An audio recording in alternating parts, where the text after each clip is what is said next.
Okay, here's my audience. You're supposed to wait. Sure. Alright. What has two legs, bleach blonde hair, and a friendly, happily seeming attitude? Marilyn Monroe.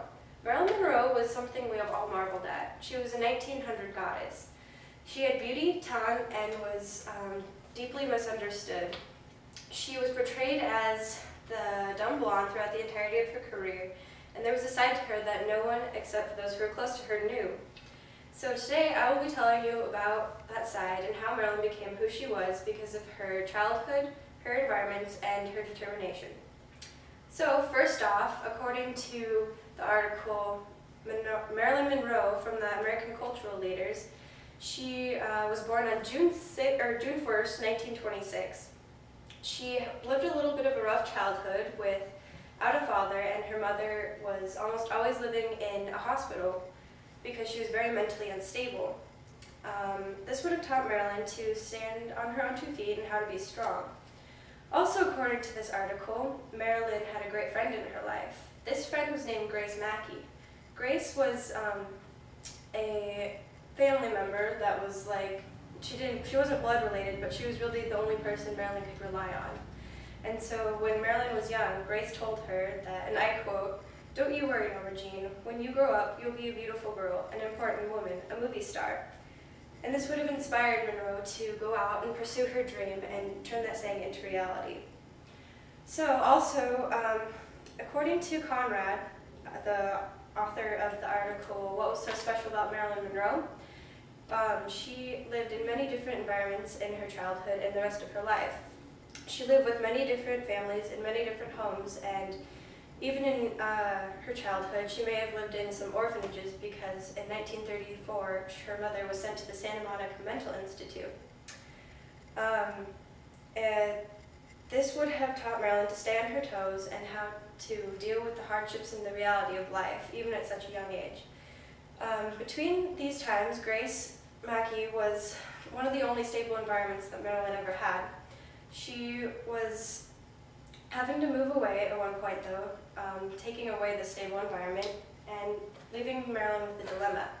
She was either going to have to get married or go live in another orphanage. And so she ended up marrying Jim Daughtry, and he was 21 and she was 16.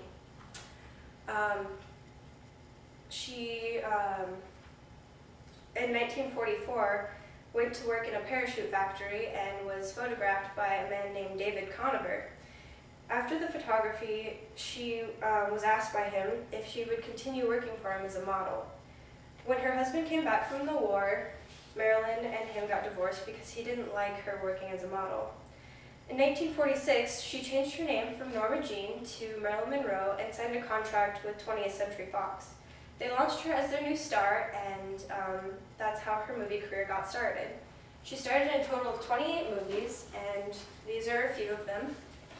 The main ones that got her started were Some Like It Hot and The 7-Year Itch.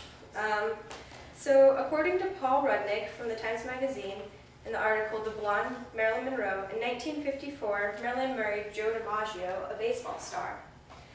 They got divorced shortly after their marriage because he didn't like the way she was showing herself around in the movie The 7-Year Itch.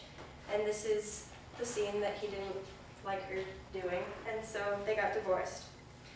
In 1956, Monroe got married to Arthur Miller, a playwright who their marriage lasted a little bit longer, ending in 1960. Even though, according to Paul Rudnick, she was a pain to work with and barely shot a scene before she had a breakdown, she had this magic about her, a magic that only film and cameras could capture with patience. She was very determined to make her career better and to promote herself more, so she went out and bought some records and books and studied very hard. When she got her career rolling, I think it got rolling too fast, so she overdosed on August 5th, 1926. There are many speculations as to why she died, and according to Paul Rudnick, these are some. Some people said that they were an accidental overdose, a political necessity, and even a mob hit. In the past couple of minutes, I have told you almost all there is to know about Marilyn Monroe. I discussed her childhood, her environments, and her determination. Marilyn Monroe was a wonderful person, and though throughout her career she was portrayed as the dumb blonde, she tried to make it better. She is known as the great but fragile girl now, just trying to give herself the ideal career without the nasty image of dumb blonde on her back. Especially now, after her death, we can see her as that smart, courageous girl that was just trying to give herself an honest living. Hopefully after this, you and everyone else will try just a little bit harder to not judge somebody by the way they look, but get to know them instead. All in all, Marilyn Monroe was a great girl who pursued the career that some of us dream of, and made her own dreams come true.